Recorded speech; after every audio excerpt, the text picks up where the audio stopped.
Police के सिंघम अंदाज की बात करते हैं। थोड़ी अलग खबर है, ध्यान से देखिएगा।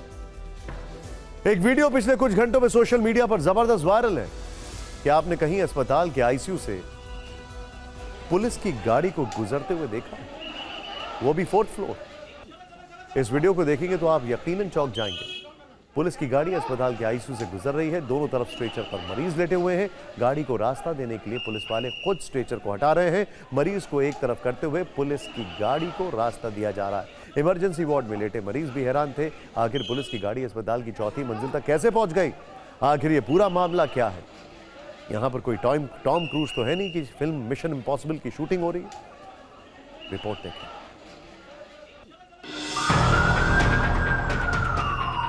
26 सेकंड का ये वीडियो किसी एक्शन फिल्म के सीक्वेंस से कम नहीं।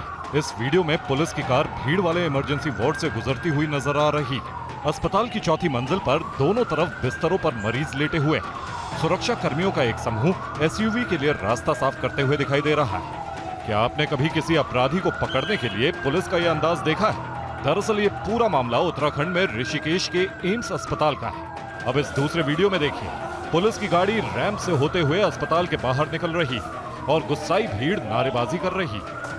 दरअसल ऋषिकेश एम्स की एक महिला डॉक्टर ने सर्जरी विभाग के ऑपरेशन थिएटर में तैनात नर्सिंग अधिकारी सतीश कुमार पर छेड़खानी का आरोप लगाया था। पुलिस ने मंगलवार को मामला दर्ज कर लिया, लेकिन गिरफ्तारी नहीं की।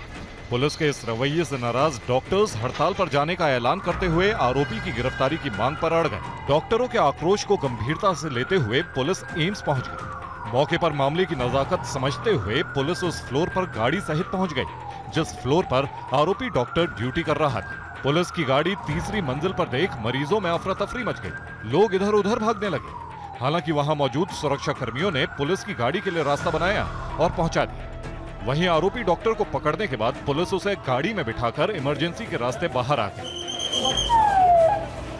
ये जो है एक्चुअल में वहाँ इतना आक्रोश था कि जो भीड़ थी वो जो मुलजिम को पकड़ के किसी भी तरह से मारना चाह रही थी, और ये भी एक बड़ा अपराध हो जाता।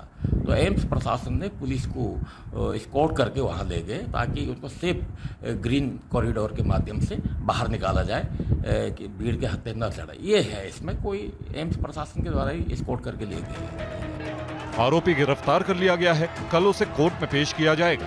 लेकिन पुलिस के इस सिंघम वाले एक्शन की चर्चा हर तरफ हो रही है।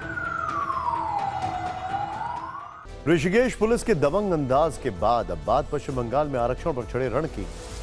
एक दिन पहले कलकत्ता हाई कोर्ट ने अपने एक अहम फैसले में 2010 के बाद जारी 5 लाख से ज्यादा ओबीसी सर्टिफिकेट को रद्द कर दिया।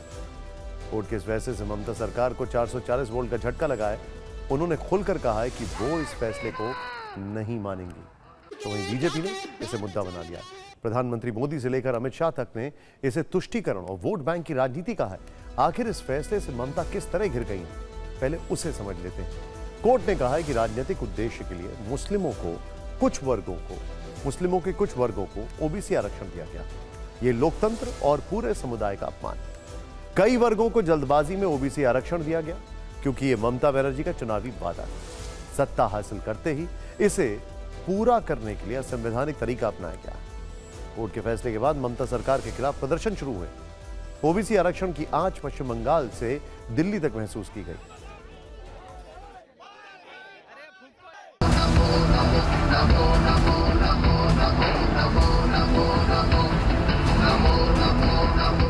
ये तुष्टीकरण की सनक हर बार कर रही है। आज कोर्ट ने तमाचा मारा। पश्चिम बंगाल में ओबीसी आरक्षण पर भूचाल आ गया है। कलकत्ता हाईकोर्ट के फैसले के बाद से ममता बनर्जी सरकार सवालों के घेरे में है। पहले ये पूरा मामला समझ लीजिए। पश्चिम बंगाल में ओबीसी आरक्षण की पूरी कहानी सच्चर कमेटी की रिपोर्ट पर आधारित है। 2010 में पश्चिम बंगाल की वाम मोर्चा सरकार ने 42 जातियों को ओबीसी की श्रेणी में डाल दिया। ओबीसी आरक्षण 7% से बढ़ाकर 17% कर दिया। करीब 87.1% मुस्लिम आबादी आरक्षण के दायरे में आ गई। 2011 में वाम मोर्चा की सरकार सत्ता से बाहर हो गई और ये फैसला कानून नहीं बन सका। ममता सरकार ने आरक्षण की लिस्ट में 35 नई जातियों को जोड़ दिया, जिनमें से 33 जातियां मुस्लिम समुदाय की थी। तृणमूल सरकार ने भी राज्य में ओबीसी आरक्षण 7% से बढ़ाकर 17% कर दिया। इस फैसले से राज्य की 92% मुस्लिम आबादी को आरक्षण का लाभ मिलने लगा। कोर्ट के फैसले के बाद प्रधानमंत्री मोदी ममता सरकार पर हमलावर हैं। कि पश्चिम बंगाल की सरकार ने मुसलमानों का वोट बैंक के लिए अनाप शनाप मुसलमानों को ओबीसी बनाने के सर्टिफिकेट दे दिए थे। ये वोट बैंक की राजनीति, ये तुष्टीकरण की राजनीति, ये तुष्टीकरण की सनक हर पार कर रही है। आज कोर्ट ने तमाचा मारा है। वहीं गृह मंत्री अमित शाह ने भी कहा कि वह आरक्षण पर डाका नहीं डालने देंगे। मैं कहकर जाता हूं, भाजपा का एक भी सांसद है तब तक एसटी, एससी, ओबीसी के आरक्षण पर डाका हम नहीं डालने देंगे, नहीं डालने।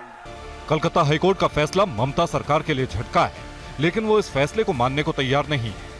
আমি কোর্টকে সম্মান করি, কিন্তু যে ব্যক্তি এই রায় দিয়েছে যে ওবিসি রিজার্ভেশন থেকে মুসলিমদের বাদ দিতে হবে, আমি তাদের রায় মানি না। अब ममता सरकार के पास दो रास्ते हैं। पहला कि हाईकोर्ट के इस फैसले के खिलाफ रिव्यू पिटीशन दाखिल करें, और दूसरा कि इस फैसले को सुप्रीम कोर्ट में चुनौती दें। एक तरफ बंगाल में ओबीसी आरक्षण पर सियासत है, तो वहीं बीजेपी की महिला कार्यकर्ता की मौत के बाद से नंदीग्राम सुलग रहा है। कई जगहों से आगजनी और हिंसा की खबरें सामने आई। ये वो नंदीग्राम है जहां सिर्फ 34 घंटे बाद चुनाव है। ये वो नंदीग्राम है जहां की जनता अपना नेता चुनने जा रही है, लेकिन बीजेपी की एक महिला कार्यकर्ता की मौत के बाद से नंदीग्राम जल रहा है। नंदीग्राम में कई घरों में आग लगा दी गई। पुलिस ने लोगों पर जमकर लाठियां चलाई। वोट की 48 घंटा पहले पश्चिम बंगाल के नंदीग्राम एक बार फिर से सुर्खियों पर। बुधवार देर रात को टीएमसी और बीजेपी वर्कर के बीच झड़प के बाद एक बीजेपी महिला कार्यकर्ता की जान चली गई है, जिसके बाद से नंदीग्राम में तनाव बना हुआ है। सुबह से बीजेपी कार्यकर्ता लोग विरोध में शामिल हुए, रास्ता रोका गया, आगजनी की घटना घटी। अब ये पूरा मामला समझिए। सूत्रों से मिली जानकारी के मुताबिक 22 मई की रात को बीजेपी कार्यकर्ता मनसापुर में गश्त कर रहे थे, तभी धारदार हथियार लेकर पहुंचे कुछ लोगों ने हमला कर दिया। इसी हमले में बीजेपी की एक महिला कार्यकर्ता की मौत हो गई। बीजेपी का आरोप है कि यह हमला टीएमसी के कार्यकर्ताओं ने किया है। इसी हमले के खिलाफ में बीजेपी ने नंदीग्राम में विरोध प्रदर्शन निकाले, पूरे इलाके को बंद करने का ऐलान किया। नंदीग्राम में कई जगहों पर सड़कों को ब्लॉक कर दिया गया। शहर के पुलिस स्टेशन के बाहर भी प्रदर्शन किया गया। बड़ी संख्या में पुलिस फोर्स की तैनाती हुई। सड़क खुलवाने के लिए कई जगहों पर लाठीचार्ज किया गया। अब इस पर सियासी बयानबाजी भी तेज हो गई है। पश्चिम बंगाल में जब भी चुनाव आते हैं, वहां बम बंदूक के धमाके शुरू हो जाते हैं। बैलेट के ऊपर बम और बंदूकें और बुलेट भारी पड़ती नजर आती है, और महिलाओं के प्रति हिंसा, अत्याचार ये ममता जी के राज में खुलकर देखने को मिल रहा है। নন্দীগ্রামের ঘটনার সঙ্গে তৃণমূল কংগ্রেস কোনোভাবে জড়িত নয়।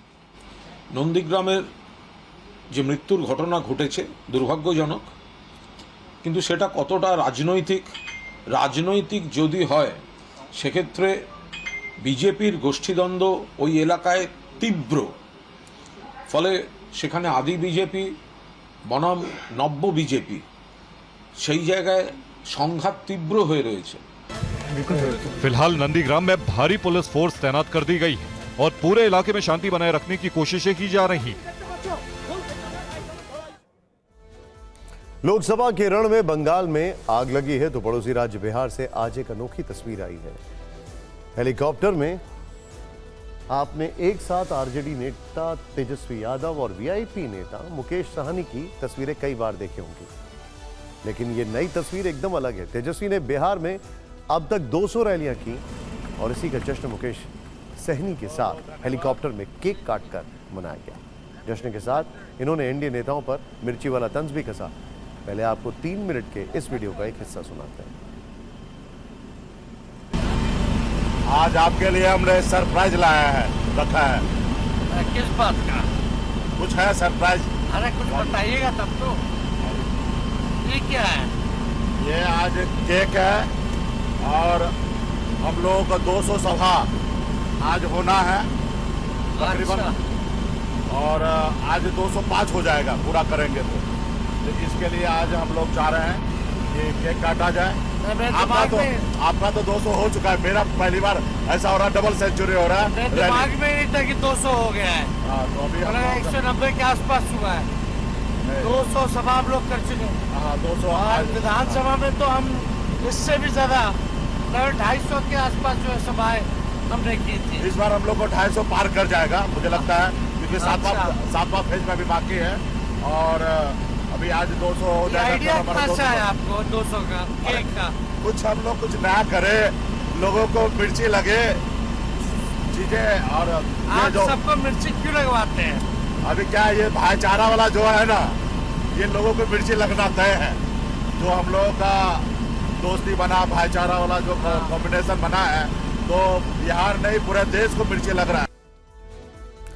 बिहार में आरजेडी और मुकेश सहनी की पार्टी का गठबंधन, राज्य में दोनों मिलकर ताबड़तोड़ प्रचार कर रहे हैं। इसी कड़ी में छठे चरण का प्रचार खत्म होने से पहले तेजस्वी ने रैलियों की डबल सेंचुरी लगाकर इतिहास रच दिया।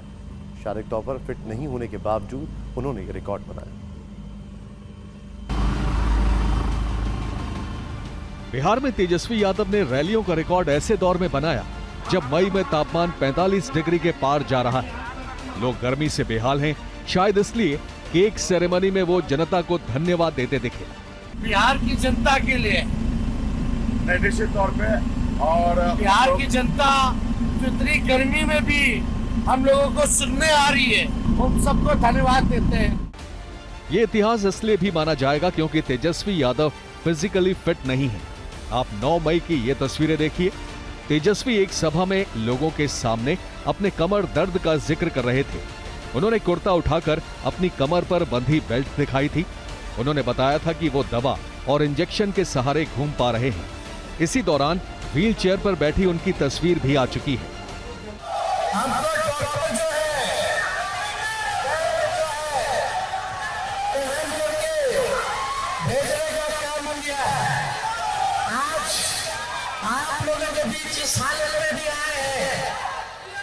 चलने फिरने से बना किया, खड़ा होने से बना किया, लेकिन तेजस्वी नौजवानों की लड़ाई लड़ रहा है। इसी जज्बे की वजह से तेजस्वी बिहार में रैलियों का रिकॉर्ड बना पाए, जिसका सेलिब्रेशन हेलीकॉप्टर में केक काटकर मनाया गया। जो लोग हमसे चल रहे हैं, नफरत कर रहे हैं, उनको लिए भी हम लोग केक खिलाना चाहते हैं। वो मीठा कर लीजिए, क्योंकि इस बार हम लोग का सरकार बनना है और ये सरकार का उपलब्धि में आप लोग मुंह मीठा कीजिए। केक काटने का वीडियो तेजस्वी ने सोशल मीडिया पर भी पोस्ट किया, जो खूब सुर्खियां बटोर रहा है।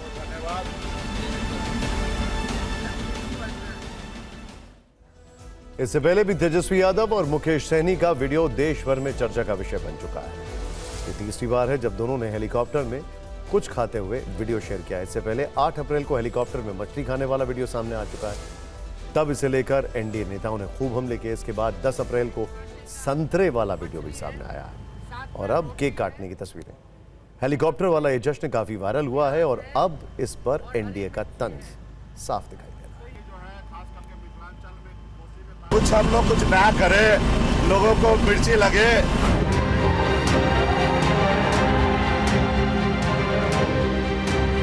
नादानी में लोग ऐसी हरकतें करते हैं। भाई दिन कितने बचे हैं और ऐसे में थोड़ा सा सब्र और 4 तारीख को परिणाम आ जाएंगे। 4 तारीख को पता चल जाएगा कि मिर्ची किसको लगी।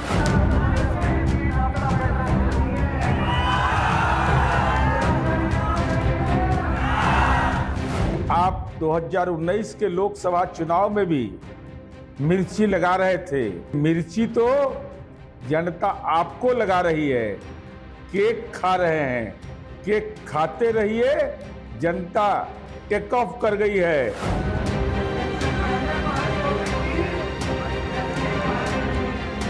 आज 100 सभा कर लें, कोई फर्क नहीं हो रहा। मछली खाएं या केक खाएं, कोई फर्क पड़ने वाला नहीं है। पिछले चुनाव में थे 0, इस चुनाव में भी हो जाएंगे 0।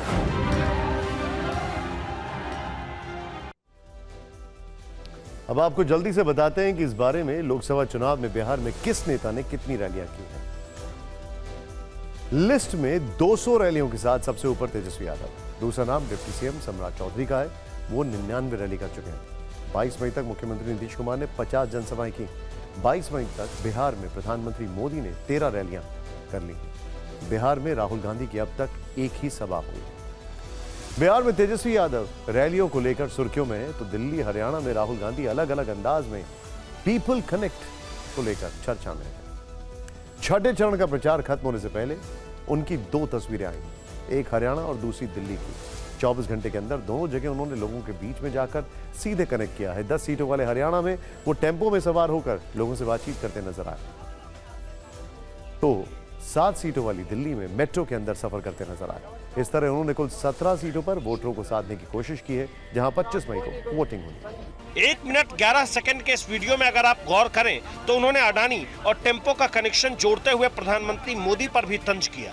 आपको याद होगा पीएम मोदी ने कुछ दिन पहले कांग्रेस पर इसी टेम्पो के बहाने बड़ा हमला बोला था। जरा ये साझा घोषित करें कि चुनाव में ये अंबानी अडानी से कितना माल उठाया है, काले धन के कितने बोरे भर करके रुपये मारे हैं, क्या टेम्पो भर करके नोटे कांग्रेस के लिए पहुंची है क्या? हरियाणा टेम्पो यात्रा के बाद राहुल गांधी का अगला पड़ाव दिल्ली मेट्रो बनी। आज कांग्रेस उम्मीदवार कन्हैया कुमार की सभा करने के बाद वो उदित राज की रैली के लिए दिलशाद गार्डन से मंगोलपुरी मेट्रो से गए। इस दौरान यात्री उनके साथ सेल्फी लेते दिखे। हर कोई उन्हें अपने बीच देखकर हैरान रह गया। वो बच्चे को प्यार करते नजर आए। राहुल गांधी ने मेट्रो यात्रियों से बातचीत भी की। दिल्ली में प्रचार के दौरान ही वो लंच के लिए आंध्र भवन पहुंचे।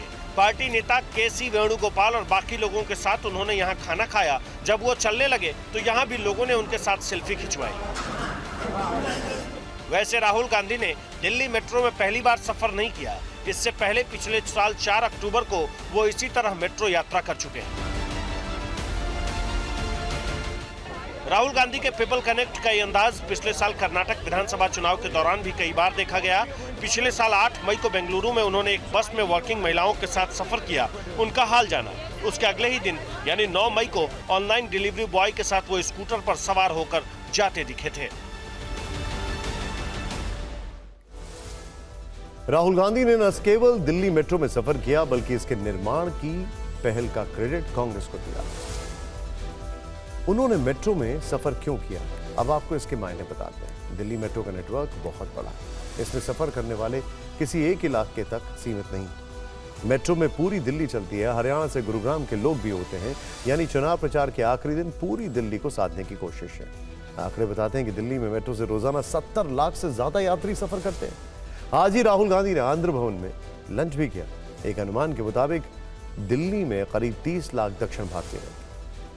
राहुल गांधी लोगों को साधने के लिए हर तरह का प्रयास कर रहे हैं ताकि जनता में यह मैसेज दिया जा सके कि कांग्रेस और राहुल गांधी गरीबों और जनता के हितैषी हैं। राहुल गांधी के अलावा गांधी परिवार से जुड़ा एक और अहम व्यक्ति आज पहली बार चुनाव प्रचार में उतरा। बीजेपी नेता और सुल्तानपुर के पूर्व सांसद वरुण गांधी अपनी मां के लिए चुनाव प्रचार करने सुल्तानपुर पहुंचे। टिकट कटने के बाद वरुण गांधी ने पहली बार किसी लोकसभा क्षेत्र में चुनाव प्रचार किया। वरुण गांधी ने यहां कई छोटी छोटी सभाओं को संबोधित किया और कहा कि पूरे देश में चुनाव हो रहा है, लेकिन एक ही क्षेत्र है जहां के लोग अपने सांसद को सांसद जी या मंत्री जी नहीं कहते बल्कि माता जी कहकर पुकारते हैं। आज वो अपनी मां के लिए नहीं, सुल्तानपुर की मां के लिए समर्थन जुटाने आए।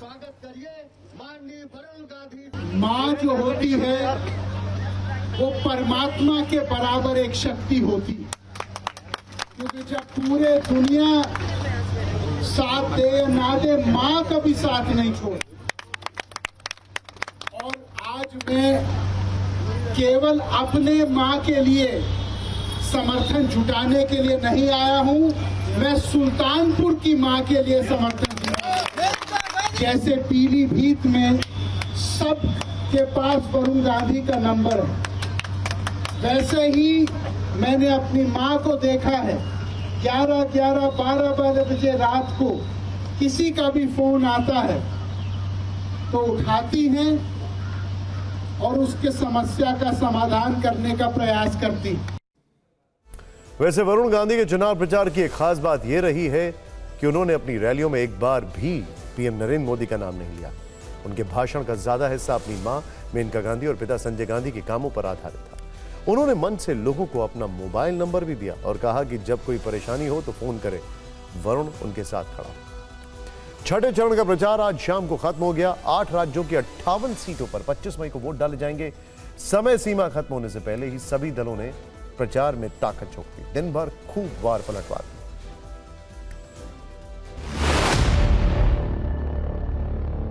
राम राम के बिना हरियाणा में कोई काम होता है क्या? लेकिन कांग्रेस का बस चले तो हरियाणा में राम का नाम लेने वालों पर ये लोगों को गिरफ्तार कर लें। चुनाव, बेरोजगारी, महंगाई, संवैधानिक संस्थाओं पर आक्रमण जैसे मुद्दों पर लड़ा जा रहा है और आपको इस लड़ाई में अपनी भूमिका निभानी है। पाकिस्तान के पास एटम बम है तो पाक ऑक्यूपाई कश्मीर दे देंगे। अरे भाई, एटम बमों से देश के मसले हल नहीं होते हैं, नेता के एटम बम जैसे वज्र इरादों से होते हैं जो मोदी जी में है। मोदी श्री कि ये कह रहे हैं अगर हमें 400 सीटें मिलेंगी तो हम संविधान को बदल डालेंगे। ये कौन होते हैं संविधान को बदलने वाले? ये संविधान आपका है, ये संविधान इस देश का है, ये संविधान इस देश के किसानों, गरीबों, इस देश की हर वासी का है।